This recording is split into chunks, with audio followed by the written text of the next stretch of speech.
Thomas Malone was a ghost, not the kind that haunted old mansions or rattled chains, but the modern kind, the one that walked through the world leaving no discernible footprint. He was a security guard, a profession practically designed for anonymity. His uniform, a sensible charcoal gray, served not to make him stand out, but to blend him back into the background of whatever building he was guarding. Today, it was the Grand Star Auditorium, a place built for spectacle, for people who shone. Thomas, by contrast, felt like a shadow. He knew every creaking floorboard in the backstage corridors, every dim corner of the loading dock, every flickering fluorescent light in the staff break room. He knew the precise angle at which the afternoon sun hit the main entrance, creating a momentary blinding glare. He knew all this, and yet no one seemed to know him. "Morning, Thomas," his supervisor, Frank, would grunt, usually while looking at his clipboard, never at Thomas's eyes. Frank wasn't mean, just preoccupied. Their own lives, their own thoughts, their own importance, Thomas understood. He was just part of the furniture, a necessary but forgettable fixture. He was 42, a number that felt both too young to be so settled in his quiet routine and too old to dream of anything more. His hair, once a sandy brown, was flecked with gray at the temples, a quiet sign of the years slipping by. His face, etched with a permanent neutrality, rarely betrayed an emotion. He had a small apartment, neat and orderly, just like his life. He ate dinner, watched a little television, and went to bed. Then he woke up and did it all again. It wasn't a bad life, he told himself. It was just unlived. Sometimes he'd see the young musicians, fresh-faced and buzzing with ambition, arrive for sound checks, or the famous actors, draped in expensive clothes, hurrying past him on their way to a press conference. They lived lives of vivid color, of loud applause, of being seen. Thomas would watch them, a faint, almost imperceptible ache in his chest. He didn't envy their fame. Not really. He just wondered what it felt like to exist so fully, to leave such a strong impression on the world.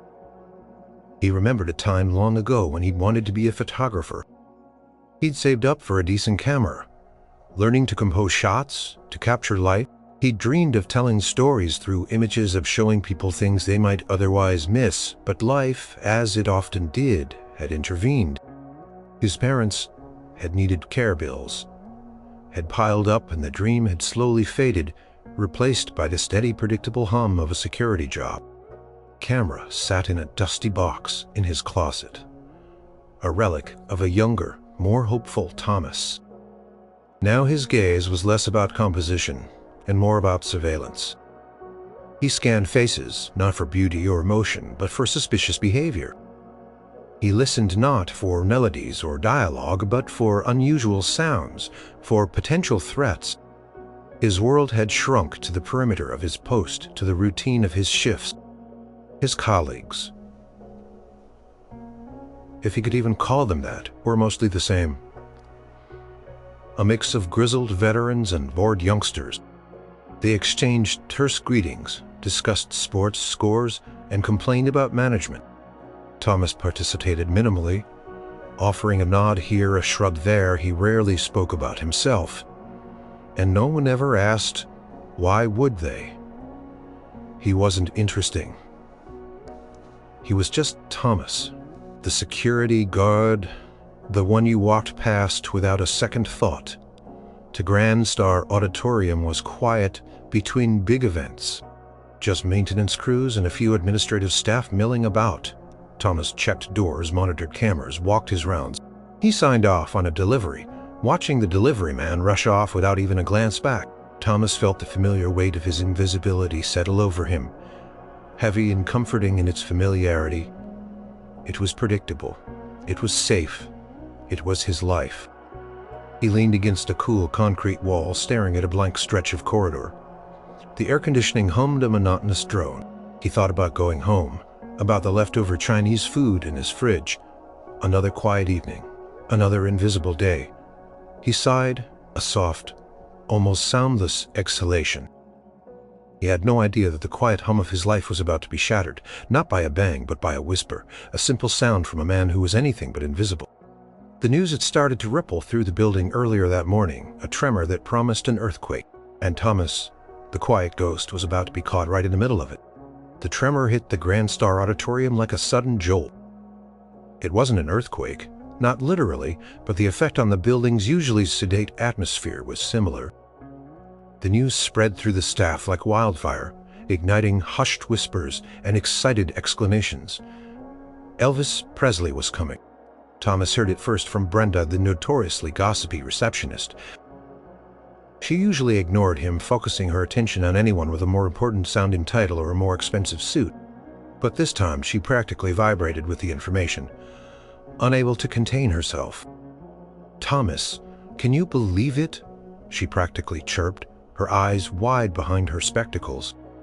"Elvis, the king, he's going to be here next week for a special recording session, they say. A private concert for some bigwigs. Can you imagine?" Thomas managed a small, non-committal grunt. He could imagine the crowds, the chaos, the heightened security. He could imagine the entire building becoming a buzzing hive of anticipation. For him, it just meant more work, more stress, and an even greater chance of being trampled by adoring fans. Still, a tiny spark of something flickered within him. Elvis Presley. Even Thomas in his quiet, self-contained world knew who Elvis was. The voice, the swagger, the raw energy that had captivated a generation. He wasn't a huge fan, not like the screaming teenagers, but he appreciated the artistry, the undeniable impact the man had. He'd heard his songs on the radio, seen him on TV. Elvis was the very definition of visible, of larger than life. The next few days were a blur of preparations. Crews arrived, hauling in equipment, setting up stages, testing sound systems. Managers barked orders. Publicists made endless phone calls, and the security team held emergency meetings. Frank Thomas's supervisor was practically tearing his hair out. "All right, people, listen up," Frank bellowed in one such meeting, slapping a map of the auditorium onto a table. He was thorough, meticulous. He understood the stakes, but he also understood his place. He was a cog in the machine, a small, interchangeable part. While everyone else seemed to vibrate with excitement, Thomas felt a dull dread. He knew this would only amplify his own invisibility. He would be one of many gray uniforms, a faceless barrier against the tide of celebrity worship. He watched the transformation of the auditorium with a detached gaze. The main concert hall, usually dark and empty between events, now glowed with an almost otherworldly light. Technicians clambered across scaffolding, adjusting spotlights. Sound engineers huddled over mixing boards, their faces grim with concentration. The energy was palpable. A crackle in the air. Outside, a few eager fans had already started to gather even days before Elvis was expected. They clutched signs, some already bearing faint smudges from rain, their faces alight with a fervent hope. They pressed against the perimeter fences, their eyes scanning every arriving vehicle, every opening door. Thomas saw them, their devotion almost a physical force. He wondered what it must be like to inspire such a passion, to be loved so completely by so many strangers. He remembered the old camera gathering dust in his closet. If he were still a photographer, this would be the kind of event he'd chase, the raw emotion, the sheer spectacle. But his uniform was on, his holster was secured, and his job was to keep the spectacle contained, not to capture it. During his patrols, he noticed how everyone behaved differently. Catering staff, usually grumbling, hummed Elvis tunes as they stocked refrigerators. The cleaning crew polished surfaces with extra vigor, as if trying to make the building worthy of its royal guest. Even Frank, despite his stress, seemed to walk with a little more bounce in his step. Elvis had that effect on people. He made the mundane feel momentous. Thomas felt a strange mix of emotions, a flicker of distant admiration for the man who could command such attention, a twinge of melancholy for his own quiet existence, and a growing sense of anticipation despite himself. He knew he would be close to the king, closer than most people ever got. He would see him breathe the same air, be part of the same moment, however small his role. It was a strange thought, almost thrilling. But then he remembered he would still be invisible, a ghost in the king's court. As the day of Elvis's arrival drew closer, the noise in the building intensified. The air thrummed with a nervous excitement. Security protocols were reviewed again and again. Thomas practiced his routes, familiarizing himself with every new barrier, every temporary pathway. He was ready, or at least his uniform was. His heart, however, remained quietly tucked away, safely out of sight. He just needed to get through this week, keep his head down and do his job. And then the king would leave, the excitement would die down, and Thomas could return to his comfortably anonymous life. The day Elvis Presley was scheduled to arrive at the Grand Star Auditorium felt less like a normal workday and more like the eve of a major historical event. The air practically crackled with anticipation. News crews had set up outside broadcasting live reports. Their cameras pointed at the main entrance as if expecting the second coming. Fans, already a formidable crowd, had swelled in numbers, spilling onto the sidewalks, clutching their records and photo albums, hoping for even a glimpse of their idol. Thomas was assigned to the inner perimeter, specifically a long nondescript corridor that led from the performer's private parking garage directly to the backstage area and dressing rooms. It was a critical post, meant to ensure no unauthorized person could get within shouting distance of the king before he even set foot on stage. It was also, Thomas noted with a quiet sigh, one of the most boring. Just a bare concrete hallway usually reserved for roadies and equipment carts. Now it was a funnel for fame. His instructions were simple. Stand guard, maintain strict control, and alert his supervisor to any anomaly. He was a human barrier, a silent sentinel, the ultimate expression of his invisibility. He watched as the first wave of Elvis's entourage swept through. Limousines with tinted windows, black sedans, a few imposing security vehicles. Thomas opened the secure access doors, his face impassive as a blur of people hurried past him.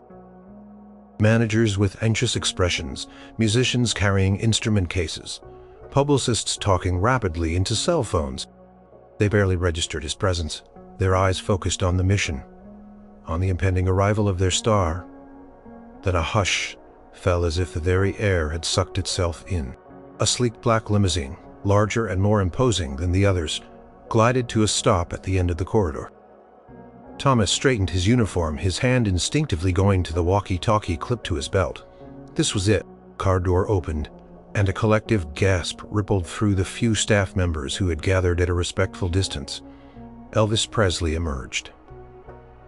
He was even more striking in person. Taller than Thomas had expected, with that famous dark hair and those intense blue eyes. He wore a sharp suit, not the sparkly jumpsuits he was famous for, but something understated and elegant, tailored to perfection. He radiated charisma even in the quiet confines of the backstage area. It wasn't just his fame, it was something inherent, an aura that seemed to hum around him. He moved with a practiced grace, acknowledging the few people present with a slight nod, a small smile. Thomas stood rigidly, his gaze fixed on a point just past Elvis's shoulder as he'd been trained. Don't stare, don't react, be professional, be a part of the wall. Yet he couldn't help but feel the pull of Elvis's presence like a magnetic force. It was different from watching him on TV here. He was real, breathing just a few feet away. Elvis passed him, his powerful scent, something expensive, cologne and leather, momentarily filling the air. He was surrounded by his own security detail, a phalanx of large men who moved with quiet efficiency. Thomas could have reached out and touched him if he'd dared, but he didn't. He was a ghost. A few minutes later, the corridor was empty again. The air seemed to settle, the hum of anticipation replaced by a low thrum of excitement. Elvis was in the building. The king was in his castle. And Thomas, the quiet guardian, was part of the history unfolding around him, even if no one would ever know it. He spent the rest of the day on his post, managing the flow of authorized personnel. Roadies, pushing equipment, caterers with trays of food, stylists with garment bags. Each person had to be checked, their credentials verified. He was good at this, at being a barrier, at maintaining order. At one point, a young intern, clearly overwhelmed by the chaos, fumbled a stack of documents near Thomas's post. Papers scattered across the floor, a flurry of white against the gray concrete. Thomas, without a word, bent down and helped her collect them. His movement swift and efficient. The intern, flustered, mumbled a quick thanks, barely making eye contact before scurrying away. It was a typical interaction for Thomas, a brief moment of assistance, quickly forgotten. He saw glimpses of Elvis periodically throughout the day, heading to sound check, returning to his dressing room. Always surrounded, always moving with purpose, Thomas watched, a silent observer. He noticed the slight slump in Elvis's shoulders after a long session, the way he rubbed his temples before a press conference. He saw not just the icon, but the human being underneath, burdened by the immense weight of his own fame. The more he saw of Elvis, the more Thomas felt that strange mix of emotions. Admiration for his talent, a quiet sympathy for the endless demands on his time, and a deepening sense of his own quiet anonymity. He was so close to greatness, yet utterly separate from it. As the day wore on and the building buzzed with the anticipation of the private concert, Thomas braced himself. The real pressure, the true test of his invisibility, was yet to come. The day of the private concert was a maelstrom. The usual order of the Grand Star Auditorium had completely dissolved, replaced by a controlled chaos that thrummed with a frenetic energy. Thomas felt it in his bones. The building itself seemed to vibrate with the sheer volume of people, the rising anticipation. His post was still the secure corridor, but now it was a constant stream of VIPs, record executives, film studio, bigwigs, and their entourages. Everyone seemed to demand immediate access. Everyone acted like they were the most important person in the building, second only to Elvis himself. Thomas stood his ground, a silent, unyielding presence. "Credentials, please, sir." He repeated the phrases like a mantra, his voice calm and even, a stark contrast to the heightened emotions swirling around him. He felt like a dam holding back a torrent. And the pressure was immense, particularly pushy record, executive, red-faced and puffing on a cigar point. "Don't you know who I am, son? I've got a meeting with Parker right now." Thomas met his gaze, unflinching. "Everyone goes through the same security protocol, sir. Your ID, please," the executive huffed, but eventually grudgingly produced his laminated pass.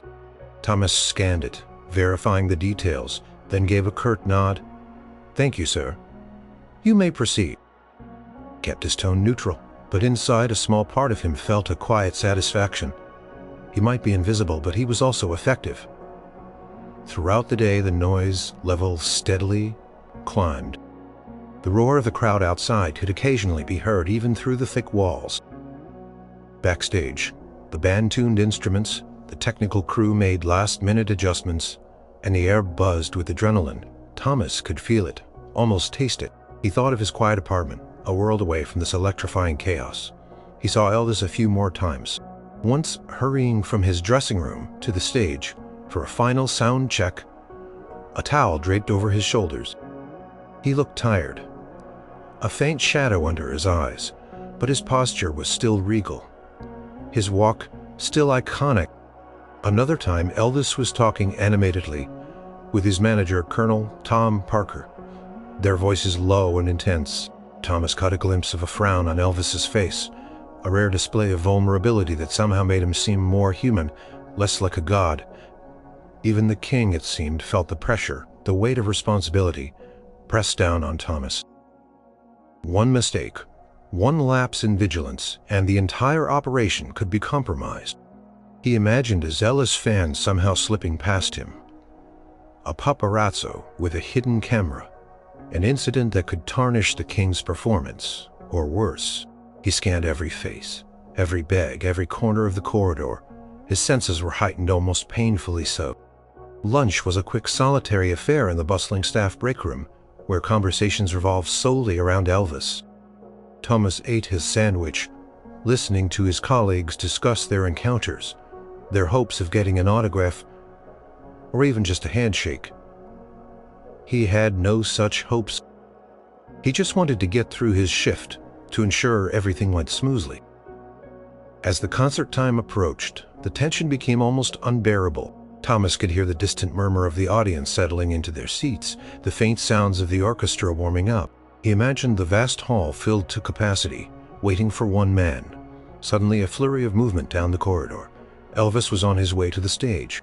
His security detail moved ahead of him, clearing the way, creating a human shield.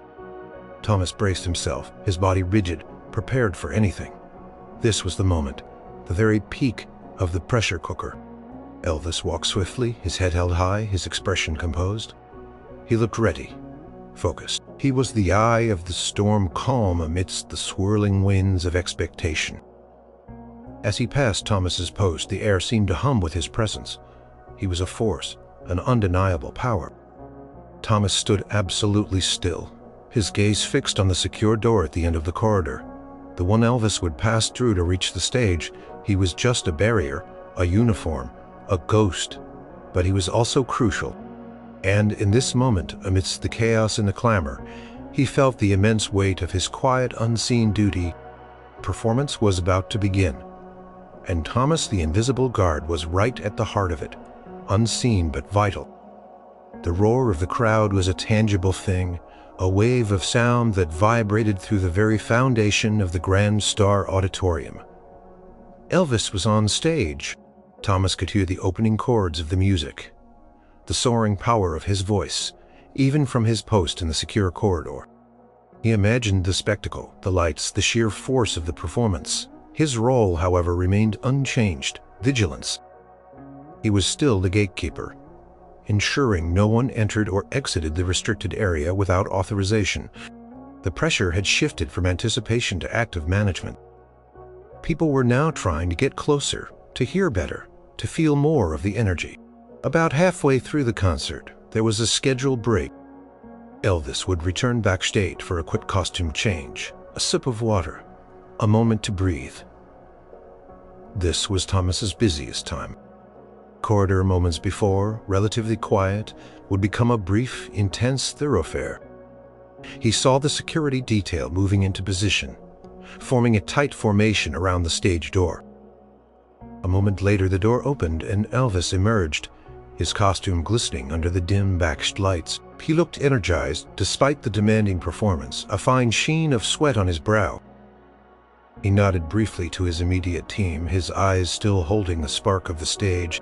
He was moving quickly, his stride long and purposeful, heading towards his dressing room, which was just a short distance down Thomas's corridor. Thomas stood at attention, his eyes scanning the area, ensuring the path was clear.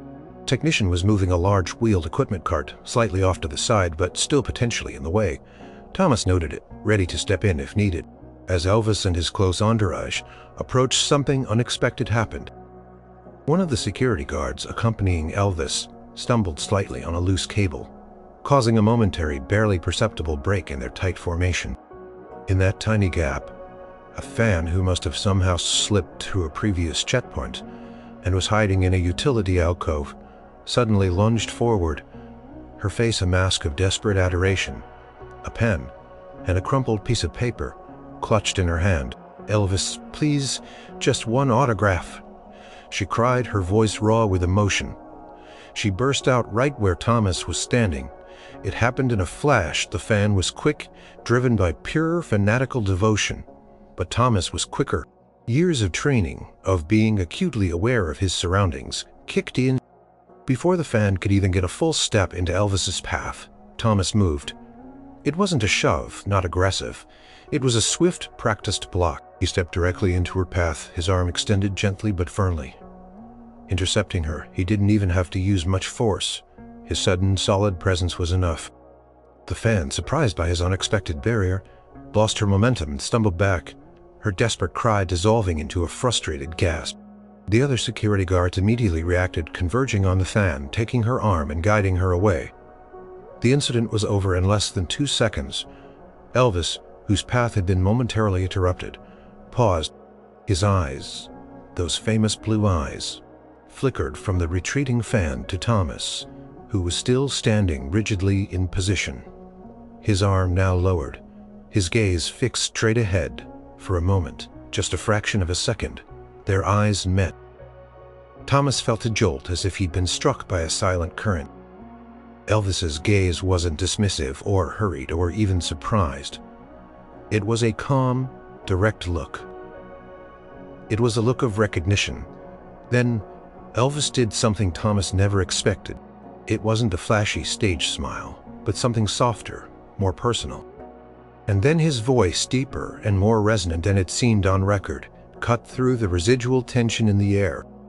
"Thank you, guard," Elvis said simply, his voice low and sincere, and then he was gone, his security detail closing around him as he continued his quick walk to the dressing room. The words echoed in his mind, not a grunt, not a distracted nod, not a dismissive wave, a direct address, a genuine expression of gratitude from Elvis the King. He hadn't just been a uniform, he had been seen. For the first time in a very long time, Thomas Malone felt not like a ghost, but like a solid, visible man, and the feeling, unfamiliar and powerful, left him breathless. The corridor was quiet again, the sound of Elvis's voice echoing in Thomas's ears long after the star had vanished behind the dressing room door. "Thank you, guard." It was such a simple phrase, 2 words, uttered quickly, in passing. And yet for Thomas, it felt like a thunderclap in the silent, empty landscape of his life. He stood rooted to the spot, his mind replaying the moment, the fan lunging, the eye contact, and then the words. He hadn't even had time to reply, to offer a polite, "You're welcome, sir." He hadn't needed to. The message had been delivered, received. What was it about those 2 words that made them so profound? He'd been thanked before, of course, for opening a door, for giving directions, for doing his job. But those thanks had always felt hollow, perfunctory, part of the background. Noise, this was different. This felt real. It was the way Elvis had looked at him, not through him, not past him. As if he genuinely saw Thomas, the man in the uniform, not just the uniform itself. There was no condescension, no arrogance, just a simple human acknowledgement. In a world where Thomas felt perpetually overlooked, that single moment of being seen by someone so profoundly seen by the world was revolutionary. He felt a strange sensation in his chest, a lightness that was almost unfamiliar. It wasn't excitement, not exactly. It was more like a slow, warming glow spreading through him, like a tiny ember that had been smoldering unnoticed for years, had suddenly caught a breath of fresh air and begun to ignite.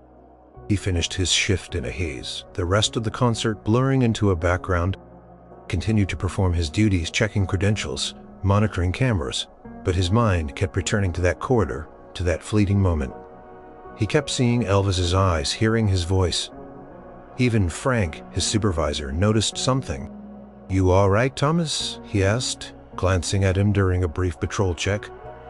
"You seem distracted."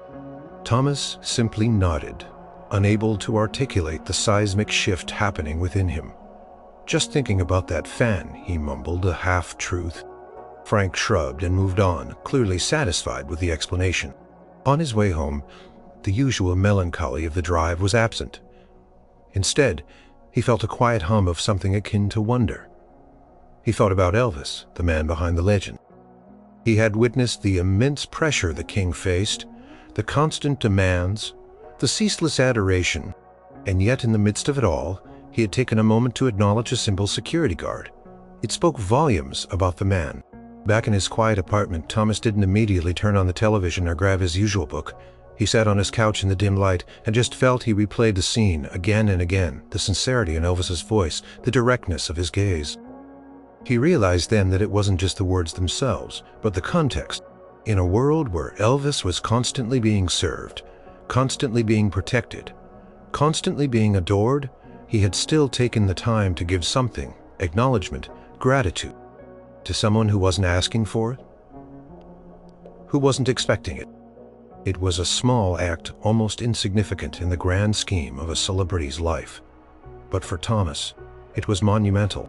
It was like someone had finally turned on a light in a perpetually dim room. It made him feel substantial, important even, for just a split second. And that feeling, that tiny spark of self-worth, was starting to grow. He looked around his apartment at the familiar, predictable objects. They suddenly seemed less stale, less defined by their mundane utility. He felt a quiet hum within himself, a sense of quiet pride. He had done his job well. He had made a difference, however small, to someone who mattered to millions. And that someone, the king, had seen him, really seen him. He knew it wasn't going to magically solve all his problems, or turn him into someone else overnight. He was still Thomas the security guard. But he was Thomas the security guard who had been seen by Elvis Presley. And that, he realized, changed everything. The echo of that voice, that simple "thank you," was just the beginning. The days following the Elvis concert felt different to Thomas. Not outwardly, not in the grand scheme of things. His routine was still the same. He woke up, put on his charcoal gray uniform, drove to the Grand Star Auditorium, and performed his duties. But within him, a subtle yet profound shift was taking place. The thank you from Elvis had been a key, unlocking a door he hadn't even realized was there. He still felt the weight of his uniform, but it no longer felt like a cloak of invisibility. Instead, it felt like a uniform of purpose. He was still a security guard, but he was a security guard who had been recognized, appreciated, and that changed how he carried himself. He noticed it first in his own movements. He walked with a little more spring in his step, his shoulders not quite so slumped. He stood taller, his posture straighter.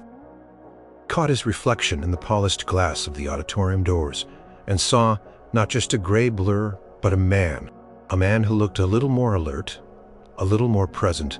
His interactions with others began to subtly change. Before, he'd exchange brief, almost mumbled greetings. Now he found himself making eye contact with Brenda, the receptionist, as he said, "Good morning, Brenda. How are you today?" He even lingered for a moment, waiting for her reply. Brenda, surprised, stammered, "Fine, Thomas, just fine," but her eyes held a hint of curiosity. He found himself nodding more genuinely to the cleaning crew, even offering a small, polite smile to the delivery drivers who whizzed through the loading dock. He noticed their responses too. A momentary pause, a flicker of surprise, sometimes even a reciprocal nod or a hesitant smile. He was extending a tiny thread of connection, and sometimes it was caught. He started paying more attention to his appearance. He ironed his uniform with extra care, ensuring every crease was sharp. He polished his shoes until they gleamed. It wasn't for anyone else. Not really, it was for himself. It was a silent declaration that he mattered, that his role, however quiet, deserved respect. At work, he found himself more engaged. He didn't just patrol. He observed. He noticed a loose handrail in a rarely used stairwell and reported it for repair. He spotted a misplaced fire extinguisher and put it back in its proper bracket. These were small things, part of his job.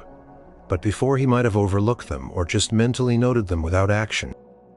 Now he felt a deeper sense of responsibility, a quiet pride in contributing to the safety and order of the building.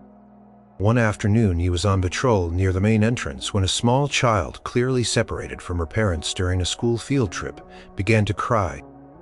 Her teacher was distracted, trying to herd a group of exuberant teenagers. Before, Thomas would have waited for the teacher to notice or for another staff member to intervene. Now he walked over, kneeling down to the child's level. "Hey there, little one," he said softly, his voice gentle. "Are you lost? Where are your parents?" The child, startled by his sudden appearance, sniffled and pointed vaguely towards the main hall. Thomas scanned the area, spotting the teacher finally looking around frantically. He caught her eye and gestured. Reassuringly, the teacher rushed over, relief flooding her face. "Oh, thank you, officer," she exclaimed, gathering the child into her arms. "I didn't even see her wander off. You're a lifesaver."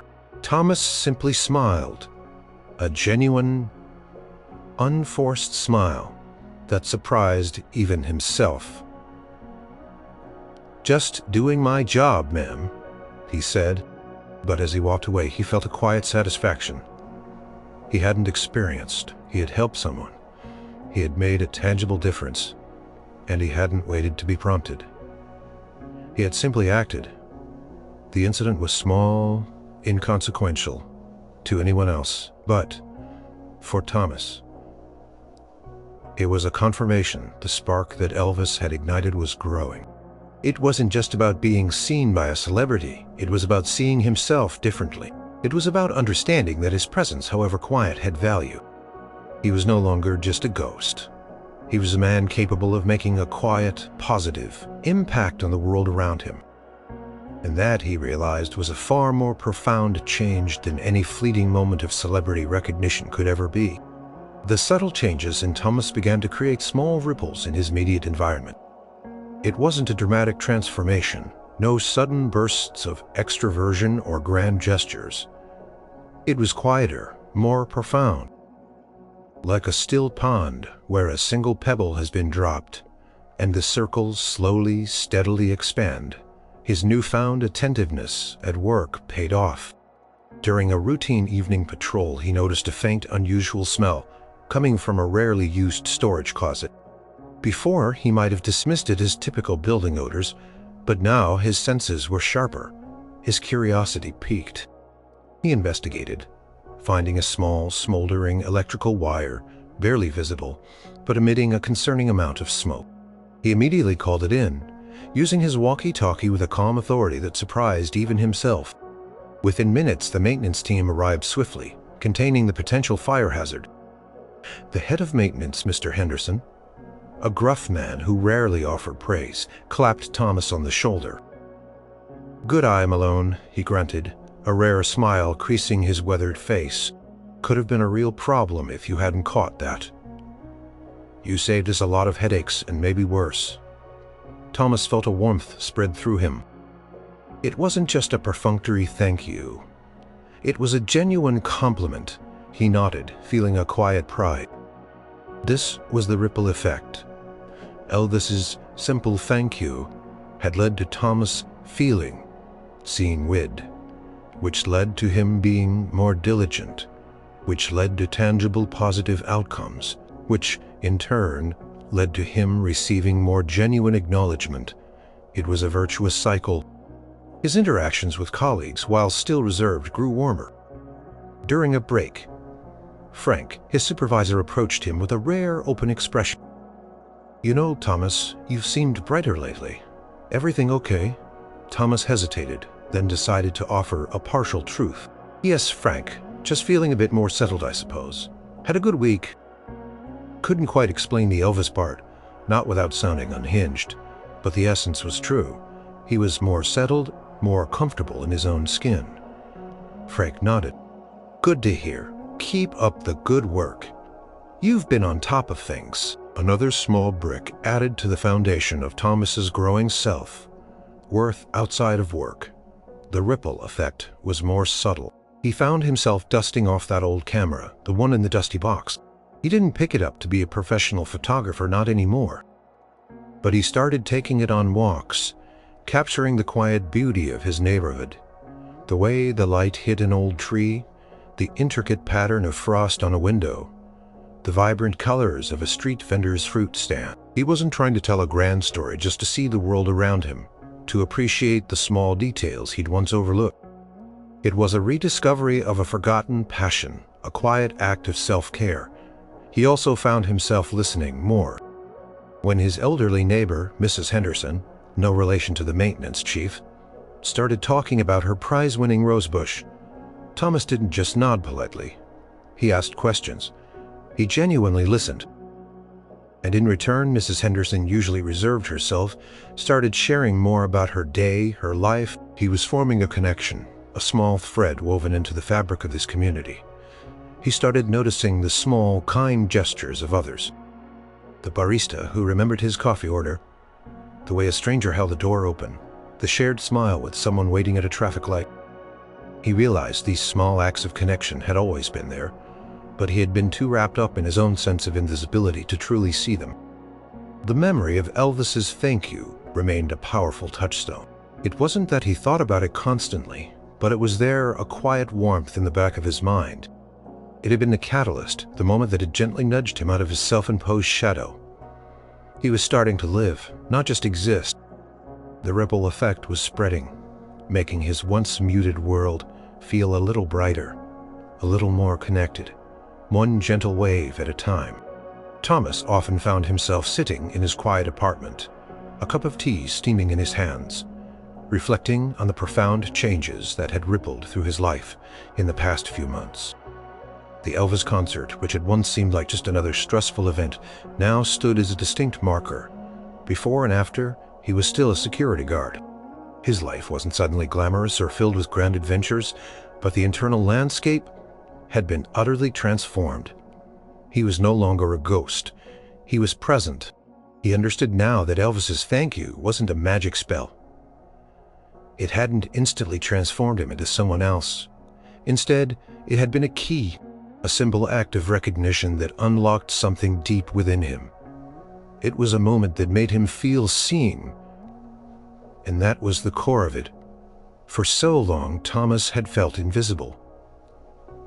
He had believed he was invisible.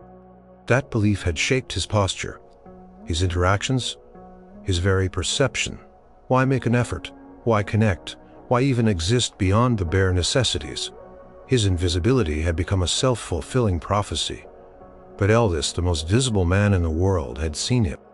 He had looked into Thomas's eyes, acknowledged his presence, and genuinely thanked him. It was a powerful, unexpected validation. It shattered the illusion that Thomas was utterly insignificant. It made him question his own ingrained belief about his worth. He started to connect the dots. That moment, that genuine acknowledgement, had made him feel a spark of self-worth. That spark had encouraged him to stand taller, to speak a little more clearly. That slight shift in his demeanor had opened him up to seeing others, to interacting more genuinely. And those genuine interactions had led to small, positive outcomes. The corrected handrail, the saved child, the averted fire, the genuine compliments from colleagues. He realized it wasn't about being special or famous or having a groundbreaking career. It was about being present, about recognizing his own quiet competence, about understanding that even in a seemingly mundane job, his diligence and his humanity had value. He didn't need external validation to feel worthy, not anymore. Elvis's thank you had simply been the mirror that allowed him to see his own reflection clearly for the first time. Sometimes he'd find himself listening to an Elvis song on the radio. Before, it was just music. Now he heard it differently. He heard the raw emotion, the vulnerability, the passion. He understood on a deeper level why millions were drawn to this man. It wasn't just the voice or the looks. It was the way he connected, the way he seemed to see and touch the hearts of so many. He had connected with Thomas too, in his own small, profound way. He understood that true visibility wasn't about being noticed by everyone or being famous. It was about being seen by himself, for himself. It was about recognizing his own value, his own quiet strength, his own capacity for kindness and competence. He was no longer waiting for life to happen to him. He was participating in it. He was choosing to see the world and to be seen by it in his own way. He was still the quiet man, the diligent security guard, but he was also the man who now smiled freely, who engaged in small talk, who took pictures of everyday beauty, and who felt a quiet, unwavering sense of purpose. The journey hadn't been an overnight miracle, but a gradual unfolding. And the catalyst, the simple, unexpected grace of a legendary figure's gratitude, had been the ignition point. Thomas Malone had found his way out of the shadows, not by becoming someone else, but by truly becoming himself. And that he realized was the most profound change of all. A year had passed since Elvis Presley's concert at the Grand Star Auditorium. A year since that quiet, momentous thank you. Thomas Malone was still a security guard, still wore the charcoal gray uniform, and still walked the same familiar corridors. But nothing was truly the same. The ghost was gone. He walked with a different gait now. His shoulders back, his head held high. His steps were purposeful, confident. His eyes, once downcast, now met the gaze of others, holding the quiet warmth. Brenda, the receptionist, greeted him by name, often with a genuine smile, sometimes even asking about his weekend. Frank, his supervisor, relied on him, often assigning him to more sensitive posts, trusting his judgment and his now evident attention to detail. "Malone, you're a good man," Frank had said one day. and Thomas had felt a surge of quiet pride that resonated deeper than any words could convey. He'd even started a small photography club at work, a casual gathering once a week in the break room where he shared tips and critiques with a few colleagues who were interested. It was a small group, but it was a connection, a shared passion. He was no longer just a security guard. He was Thomas, the one who knew a bit about cameras. His apartment still held the same furniture, but it felt different too. The walls now displayed a few of his photographs. A stunning black and white of a rain-swept street. A vibrant close-up of a bloom from Mrs. Henderson's rose garden. They weren't masterpieces, but they were his, and they spoke of a world seen through newly opened eyes. He sometimes thought about that day, about Elvis. He knew the king had passed away a few years after that concert, a tragic loss to the world. Thomas felt a pang of sadness whenever he heard the news, a quiet appreciation for the man who had, unknowingly, changed his life. He often played Elvis's records, not just for the music, but for the memory of that connection. He knew it was a fan fiction twist of fate, the famous meeting the invisible. But it had resonated on such a human level. He understood now that true visibility wasn't about being seen by millions. It was about being seen by one person who mattered, even if that person was a stranger. And ultimately, it was about being seen by himself. One crisp autumn morning, as he was leaving the auditorium after his shift, he saw a young man, clearly new to the catering crew, struggling with a heavy cart, trying to maneuver it through a narrow doorway. The young man looked stressed, his brow furrowed with frustration. Thomas paused. Old Thomas might have walked past, his eyed pomen it pour ba mon, but this new Thomas, the visible man, didn't hesitate. He walked over his foot's plight. Thomas asked, his voice calm and friendly. He hadn't seen Thomas approach too focused on his struggle. Oh, yeah, if you don't mind, sir. This thing's heavier than it looks. Thomas grasped the other side of the cart, applying his strength. Together, they smoothly guided it through the doorway. The young man straightened up, relief flooding his face. Wow, thanks. Really appreciate that, man. You really helped me out. He held out a hand, a genuine smile spreading across his face. I'm Mike. By the way, new here. Thomas shook his hand, his grip firm and warm. Thomas, he said. And for the first time he introduced himself not as security but as Thomas. Just doing my part, Mike. As he walked away, leaving Mike to his task, Thomas felt a profound sense of contentment. He wasn't a celebrity, he wasn't famous, but he was present, he was seen, and he had just offered a quiet act of kindness, a helping hand to someone who might have felt just as overwhelmed and invisible as he once had. The ripple effect continued quiet and steady. Thomas Malone was no longer a ghost. He was a solid, compassionate man, living a full, if ordinary life, forever marked by the simple, powerful grace of a thank you from the king. And that, he realized, was more than enough.